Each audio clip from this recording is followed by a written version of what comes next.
se inscreva no canal, curta e compartilhe. Temos vídeos novos todos os dias, 2 vezes por dia. A lenda do menino cego. Na pequena vila de São Torquato, cercada por uma mata fechada e sempre envolta por uma névoa constante, todos conheciam a história do menino cego. Era uma daquelas lendas que os mais velhos murmuravam ao pé do fogão, com os olhos baixos e a voz embargada de medo. A senhora Nena, costureira da vila e uma das últimas testemunhas vivas da origem da história, começou a ter pesadelos terríveis e decidiu procurar a ajuda de um grupo de jovens curiosos, liderados por Davi, um estudante de jornalismo que buscava histórias esquecidas para seu canal. Davi, cético e apaixonado por mistérios, aceitou a missão. Queria gravar tudo e revelar a verdade por trás daquela lenda. Reuniu sua equipe: Larissa, apaixonada por espiritualismo, Hugo, cético e prático, e Júlia, que já havia tido visões quando criança. Eles foram à casa da senhora Nena, onde ela os recebeu com uma expressão assustada e trêmula.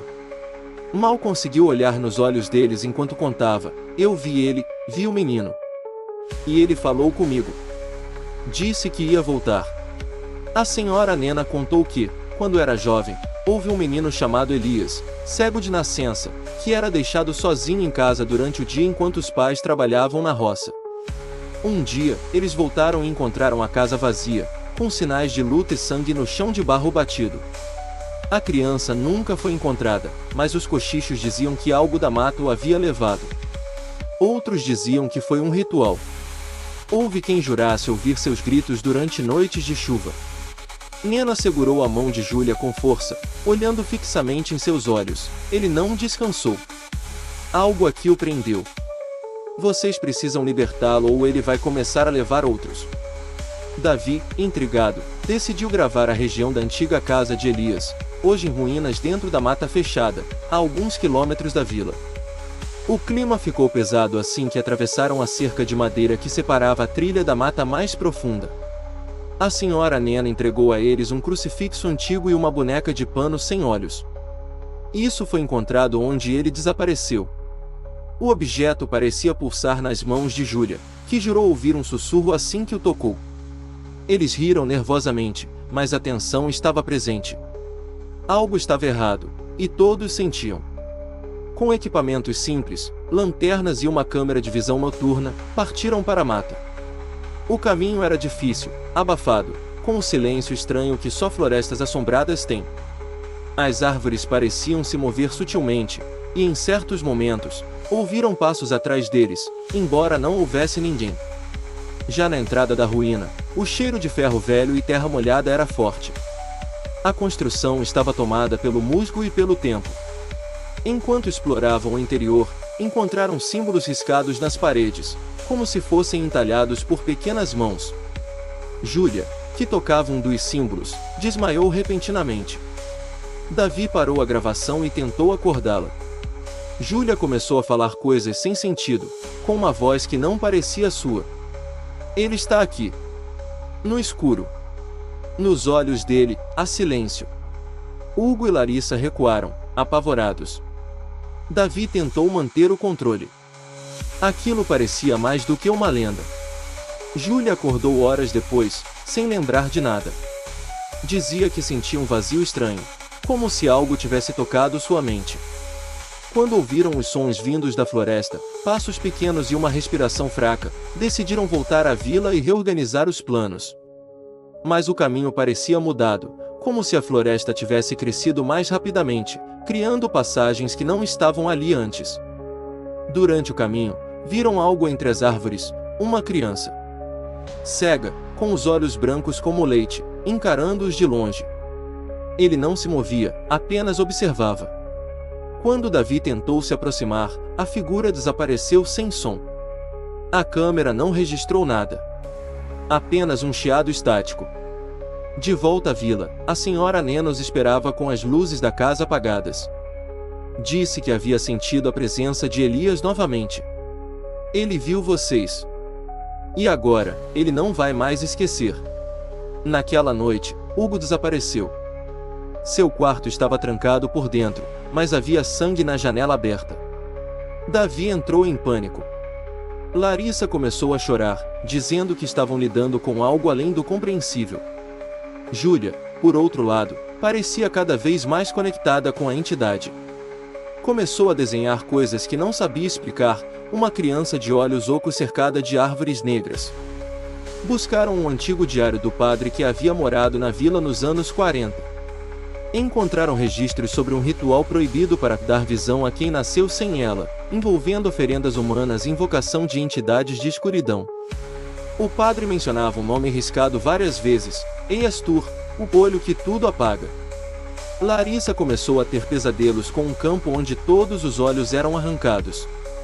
As pessoas rastejavam, tentando ver, mas apenas o menino caminhava firme. Ao acordar, havia arranhões nas paredes do quarto e a boneca sem olhos estava sobre sua cama, embora estivesse trancada numa caixa de metal. Júlia disse que só havia um jeito: voltar à mata com o crucifixo e queimar os símbolos. Precisavam terminar o que havia sido começado. Davi não queria ir, mas após ouvir o áudio da câmera da noite anterior, onde uma voz infantil sussurrava: "Me devolvam meus olhos", ele não teve escolha. No dia seguinte, voltaram à floresta, sem Hugo, sem certeza, apenas com medo. O caminho estava ainda mais sombrio, com a luz do sol mal atravessando as copas. Havia olhos pendurados nos galhos, ou era alucinação? A trilha os levava de volta à ruína, onde tudo começaria de novo. Ao chegarem à casa em ruínas, a sensação era de que o tempo não existia ali. A natureza havia parado de respirar. A boneca sem olhos começou a emitir um som, como se chorasse. Júlia tomou a frente, dizendo que agora lembrava do menino. Ela havia sido sua vizinha em outra vida. Ele confiava em mim. Júlia se ajoelhou no centro da casa e começou a entoar frases em uma língua que nenhum deles conhecia. A floresta parecia responder com gemidos e estalos. Davi gravava tudo, mas a câmera mostrava coisas diferentes do que viam a olho nu: pessoas penduradas no teto, um Elias sorrindo no canto, segurando seus próprios olhos. A casa começou a tremer levemente.